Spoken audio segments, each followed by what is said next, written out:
Hello everyone, welcome to our channel The Locals. The topic of our today's video is if our real enemy outside or inside our nation. Let's start discussion. 1980s का time था जब opposition leaders भी ऐसे हुआ करते थे कि देश की सरकार ने उन्हें भारत को रिप्रेजेंट करने के लिए यूएन भेजा। बात हो रही है अटल बिहारी वाजपेयी जी की।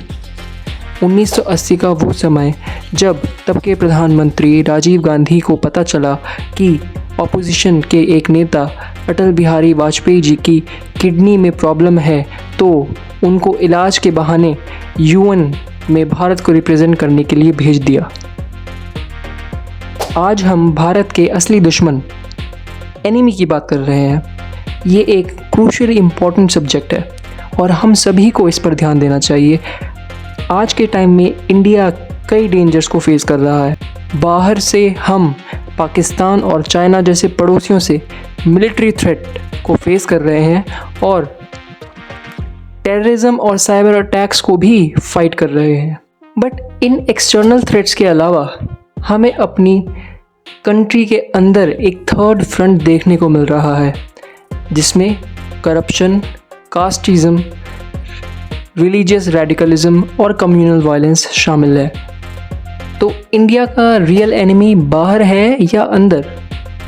मेरा मानना है कि भारत का असली दुश्मन अंदर और बाहर दोनों है, जिसमें हमें ये देखना होगा कि बाहर के खतरे अर्जेंट और शॉर्ट टर्म में कंट्री को चोट दे सकते हैं, लेकिन अंदर यानी इंटरनल एनिमीज़ जो हैं वो लॉन्ग टर्म्ड है, जो इंडिया को हॉलो करके खोखला करके ख़त्म कर सकते हैं। बाहर के ख़तरों से लड़ने के लिए इंडिया को एक स्ट्रॉन्ग आर्मी और रॉबस्ट डिफेंस फोर्स खड़ी करनी ही होगी, लेकिन जब बात आएगी इंटरनल दुश्मनों से लड़ने की, इंडिया को एक वाइब्रेंट डेमोक्रेसी और एक एजाइल सिविलाइजेशन और कल्चर बनना होगा। चलिए तो one by one in enemies पर नज़र डालते हैं। External enemies. पाकिस्तान और चाइना हमारे दो पड़ोसी कंट्रीज़ हैं। ये दोनों हैं जो इंडिया के लिए हमेशा से ही खतरा रहे हैं। ये दोनों हमेशा इंडिया को लेट डाउन और वीकन करने की कोशिश करते रहते हैं। पाकिस्तान को हम यही कहेंगे कि वो अपने वजूद को नकारे नहीं स्वीकारे, और अब जबकि वो अलग देश बन ही गया है तो उसको आज पता चल रहा होगा कि झंडे पर चांद होने और चांद पर झंडे होने में औकात का फ़र्क होता है। पाकिस्तान तो सीधे सीधे इंडिया को वॉर की धमकी देता रहा है और चाइना हमारे बॉर्डर्स में घुसपैठ करके पिट पिट कर जाता आता रहता है। अपार्ट फ्रॉम दिस, टेररिज्म भी एक मेजर थ्रेट है। कई टेररिस्ट ग्रुप्स इंडिया को डिस्टेबलाइज करने की कोशिश कर रहे हैं, जैसे ISIS, Hizbul Mujahideen etcetera. Also cyber attack एक बड़ा थ्रेट है। इन हमलों से हमारी इकॉनमी और सिक्योरिटी को अच्छा खासा नुकसान पहुंच सकता है। Internal enemies. Corruption is India's biggest enemies. Corruption से हमारे देश का डेवलपमेंट रुक रहा है और हमारे देश के लोगों को भी इसके कॉन्सिक्वेंसेस फेस करने पड़ रहे हैं। इसके बाद कास्टिज्म और रिलीजियस रेडिकलिज्म भी एक बहुत बड़ा फ्रंट कंट्री के सामने खुल चुका है।